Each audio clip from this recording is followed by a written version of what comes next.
달콤한 말씀 행복 하나도 오늘도 하나님 말씀 앞에 오신 강서 공동체 여러분들을 환영합니다. 오늘 우리가 함께 볼 말씀은 민수기 18장 8절에서 20절까지 말씀입니다. 여호와께서 또 아론에게 이르시되 보라, 내가 네 거저물 곧 이스라엘 자손이 거룩하게 한 모든 헌물을 네가 주관하게 하고 네가 기름 부음을 받았으므로 말미암아 그것을 너와 네 아들들에게 영구한 몫의 음식으로 주노라. 지성물 중에 불사르지 아니한 것은 네 것이라. 그들이 내게 드리는 모든 헌물의 모든 소제와 속제제와 속건제물은 다 지극히 거룩한즉 너와 네 아들들에게 돌리리니 지극히 거룩하게 여김으로 먹어라. 이는 내게 성물인즉 남자들이 다 먹을지니라.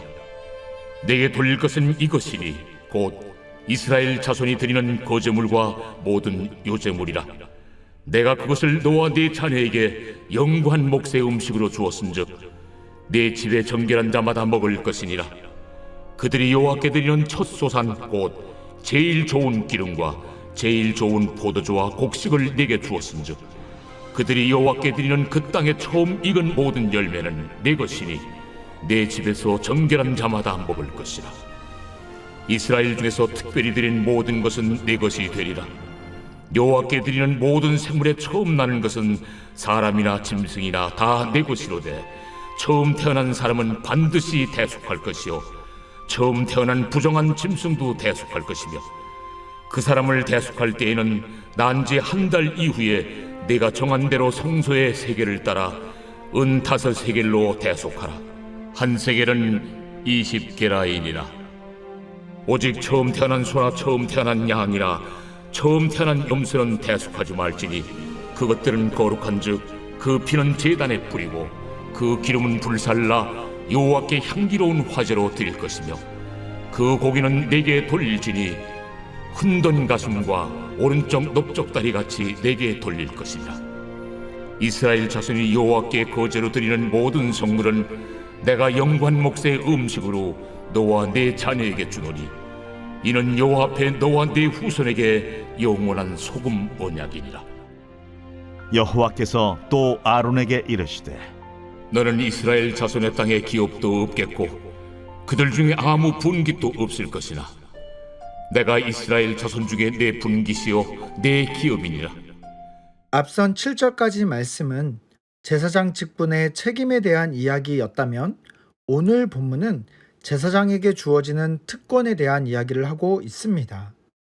약속의 땅에 들어간다면 각 지파에게 땅을 분깃으로 나누어 주겠지만 제사장들에게는 땅을 분깃으로 나누어 주지 않습니다.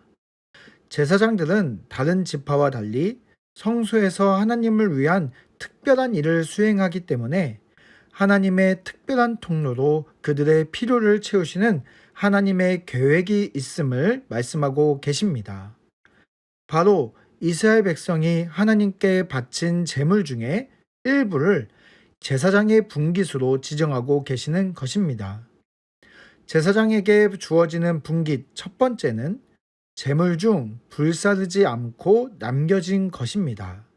소재에서 한 주먹을 태워 하나님께 드리고 나머지 태우지 않고 남겨둔 것이나 아니면 속죄제와 속건제의 내장과 기름을 태워드리고 나머지 고기와 같은 것들이 제사장의 몫이 되었습니다.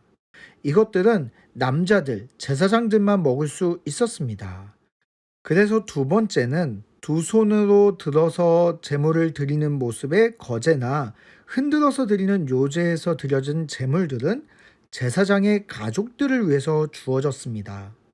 또 가족들을 위한 것이 한 가지 더 있었는데 그것은 첫 번째 소산으로 처음 익은 열매나 처음 짠 기름, 처음 얻은 포도주와 처음 수확한 곡식들이 제사장의 가족들을 위해서 주어지는 것들이었습니다. 이것들은 처음 것으로 하나님께서 가장 좋은 것이라고 표현하고 있습니다.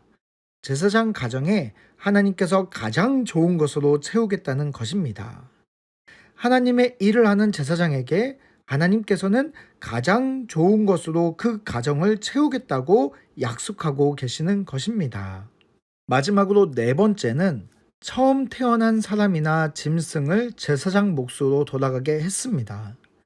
출애굽 당시에 장자의 재앙에서 살아난 모든 첫 번째 것은 하나님의 것으로 구별되어 있었기 때문에 모든 처음 태어난 것은 사람이든 짐승이든 하나님께 드리도록 하고 있는 것입니다. 여기서 정결한 짐승이라면 내장과 기름을 태워드리고 나머지가 제사장의 몫으로 돌아가게 했습니다. 그러나 제물로 삼을 수 없는 사람이나 부정한 짐승의 경우는 정해진 대속의 예물을 대신해서 드리도록 했습니다. 그 예물을 제사장 몫으로 가져갈 수 있도록 하는 것입니다. 이렇게 제사장의 먹을 것과 그의 가족들이 먹을 것을 주시고 또한 대속으로 드려진 예물들로 인해서 제사장의 쓸 것을 채우고 계시는 것입니다. 제사장의 모든 삶의 필요를 하나님께서 섬세하게 채워가심을 그들이 경험할 수 있게 될 것입니다.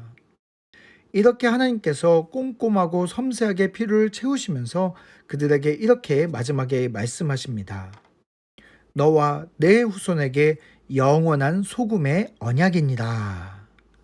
소금은 변하지 않고 부패하지 않는 속성이 있습니다. 그래서 당시에 언약을 맺을 때에는 마지막에 소금을 먹는 것으로 이 언약이 영원할 것을 맹세했었습니다. 하나님께서 제사장의 필요를 채우시는 것은 영원할 것이기 때문에 내일에 대한 두려움이나 염려를 내려놓고 하나님만 바라보라고 말씀하시고 계시는 것입니다.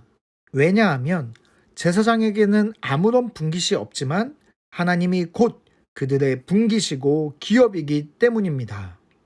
우리 사랑하는 강서 공동체 여러분, 오늘 이 말씀은 오늘날 왕같은 제사장으로 부름받은 우리 그리스도인들에게 특별한 의미로 다가옵니다. 하나님의 일을 하는 자들에게는 이 땅에서 먹고 사는 문제에 대해서 가장 좋은 곳으로 채워주시는 하나님께서 그분이 우리의 분깃이 되어 우리의 필요를 가장 좋은 곳으로 이미 채워주고 계시다는 의미입니다. 그래서 오늘 나에게 주어진 삶이 하나님께서 공급해 주시는 가장 좋은 삶이라는 것을 우리는 믿음으로 바라볼 필요가 있습니다. 그리고 내일을 위해서는 목숨을 위해서 무엇을 먹을까, 무엇을 마실까, 몸을 위하여 무엇을 입을까 염려하지 말라는 예수님의 말씀처럼 내일에 대한 두려움이나 염려를 내려놓고 나의 영원한 분깃이신 하나님만 바라보며 살아가는 왕같은 제사장의 삶을 살아갈 필요가 있습니다. 오늘 하루를 복음일상 일상선교의 삶을 살아가면서 하나님을 위해 살아가는 우리는 거룩한 제사장의 삶을 살아내야 합니다. 그래서 나의 삶 전체에 우리의 영원한 분깃인 하나님께서 공급하심을 경험하며 살아내시는 우리 모든 강서 공동체가 되시기를 바랍니다.